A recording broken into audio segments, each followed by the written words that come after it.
Thank you for staying with us. We have with us a female talking drummer. You probably have heard of her because she's been around for a while. We have Aralola Olamuyiwa. Good morning. Thank you for joining us today. What I remember about her very clearly is that her hair always goes down to almost her knees. And I wonder, every time I see her, I ask her how long it takes her to get that hair done. Today is not even black. No. Today it's like a kind of yellow mustard. Yeah, it's a mustard color today. And she's got yellow beads and a trademark length. The braids are down to her knees or even lower. Welcome, Ara. Thank you so much for having me here, ma'am. Good to see you. It's great to be back here. What is the meaning of your name? My name means wonder. That's Unique. Ara. Yes. I work with the full name. Yes, please. Miss Wonder, unique. Aralola Olamuyiwa. Aralola Olamuyiwa. Where did this begin from for you? For me, this started about over 30 years ago. Whoa. As a talking drummer, I started drumming from like the tender age of 5, and I had to. I grew up in Warri. Okay. My father was a senior manager with UBA for years, so we went on transfer to Warri. So I was the head of the cultural group back then. But my first experience with the talking drum actually happened when I was in, I think, primary 4. It was the Yailu, the mother drum. So we had gone to Ondo for Ogun Festival, and my great-grandfather had a mini palace. I was always so taken by the drum. So I said to myself, I told the old man, can I just touch your drum? So he gave it to me, and I hit it. It never left me. So when the brand Ara was created in 2000, I was made to play different instruments. But the talking drum came, much later, when I told my then manager I would love to play with this instrument. But of course, there were no females on the scene then. So there was nobody to look up to as a mentor or somebody to run to. As a matter of fact, the men, the guys were kind of dodgy, So they didn't want you playing. They didn't want to teach me because I don't blame them. Everybody reacts to change differently. So that was their own reaction. But on the long run, with submission, humility, and all of that, I got them to, So you've been playing the talking drum for more than 20 years? Yes, ma'am. Wow. What has the journey been like for you? Wow, the journey has been beautiful, not without its challenges. When you bring about change to a traditional institution, you're bound to come across, different form of challenges, especially being a female. But I would say I got away with a lot of things. Perhaps it was time, it was destiny. And I was very lucky in that I always say this, perhaps my God, brought about this and my ancestors were actually in support of what I was doing. So the challenges over time was, my greatest fear was, how am I going to be accepted? But, everything played out well at the end of the day. I like to look at the challenges as the ladder, the steps to get into my success story. It's interesting that you brought about the gender part of it, Yes. piggybacking on Lero's question. Are these challenges peculiar because you were female in this seemingly male-dominated sector of music? I wouldn't say that. For every endeavor in life, be you male or female, you're bound to face challenges. For every level you get to in life, you're bound to face challenges. But for me, it was more of, not getting in the way of tradition and people, thank you, not getting in the way of tradition and people, I was scared of, the number one thing for me was, am I going to be accepted? Now, for me, that was the major thing because I knew I was... Why did you feel like that? I was breaking a major traditional jinx. Supposedly so. What were you told about tradition at the time you were starting?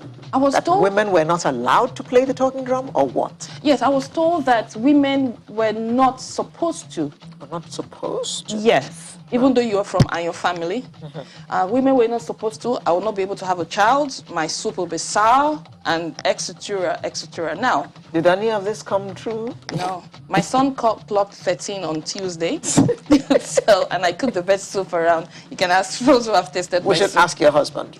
Well, I'm not married. Oh, okay, all right.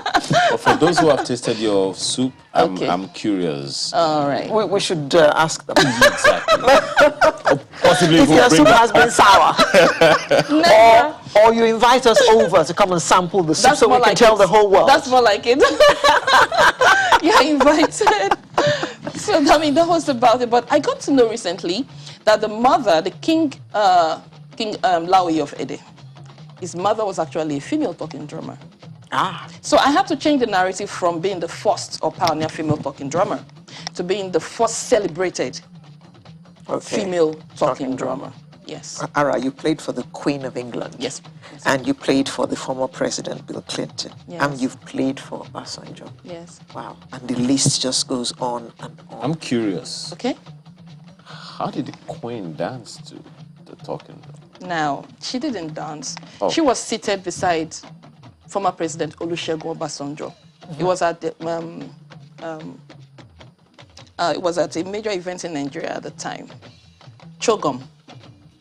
Oh, Yes, yeah. Chocom was 2004 or something? Yes, 2004, because I remember I flew in from the States because I had gone to record with Stevie at the time, so I had to. Stevie, she Stevie says. Wonder, yes. So I had to be flown back to the country for that. And I remember Dr. Yerima was in charge of the national troupe. National Truth. Yes. Yeah. So I had to perform with the national troupe. So I was the major act with the Yoruba session of the cultural troupe. So I got in there with my long braids and I saw her reaction.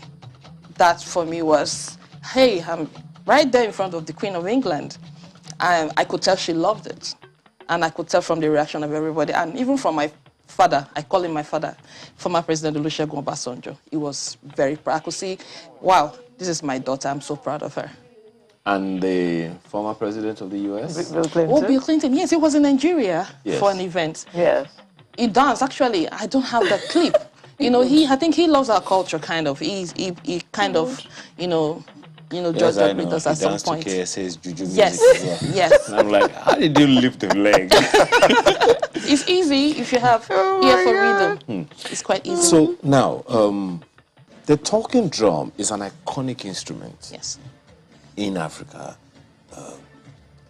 And it definitely has transcended generations and it has evolved over the years. So what is that thing that makes that instrument unique?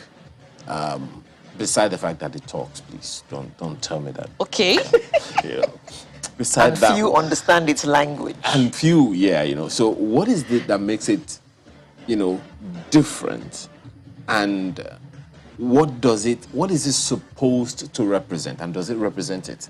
Yes, thank you very much, sir. It still represents it. First, before it became a musical instrument, it was a means of communication.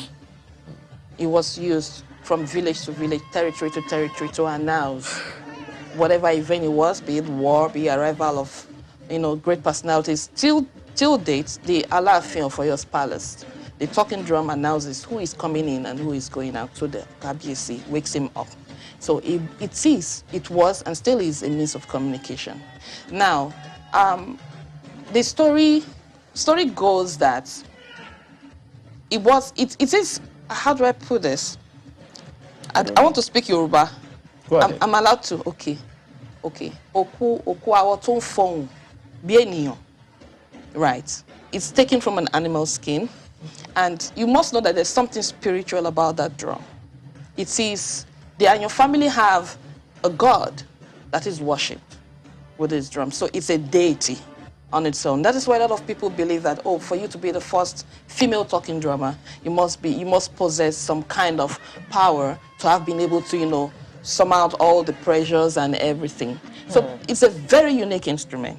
It's a very spiritual instrument. And if you listen well enough, if you speak my dialect, which is Yoruba, by the way, it speaks the dialect of or the language of whoever is playing. For instance, I use it to play the American national anthem. It can speak French. It can speak different languages, really. So if I speak Russian, for instance, I can actually play it on my talking drum. So it's a very unique instrument. Now, there is another female drummer called Ara. Okay. Thunder. Yes. Do you have any connection with her at all? No, I don't have any connection, but I know that she's been groomed by my former manager. Yes, she was alongside other female drummers. They have Bata, Olo, Bata, and other ladies who play drums. So there's quite a number of them these days. Yes. Well, okay, Ara, all we can do now is wish you all the best. Thank you. You've been touring the world playing your talking drum and projecting Nigeria. Well done. Thank you very much. And keep at it. Where is the drum? Right here. Oh. I was just going to tell her that we will close the program now and she will have the joy. But perhaps you're going to do this. Of drumming us out of Sunrise for today. Auntie Laura is going to sing. Oh. I beg your pardon. Tony agrees, actually. Anyway, that is Sunrise for today. We'll bring you another version next Saturday. My name is Alera. I'll be wishing you all the best. And I'm Ayo Makinde. Have a wonderful day. So what do I do? Over to you, Ara. No, over to you, Ara. Check. Auntie Laura now. Yeah, clap for us. Eh? Bye.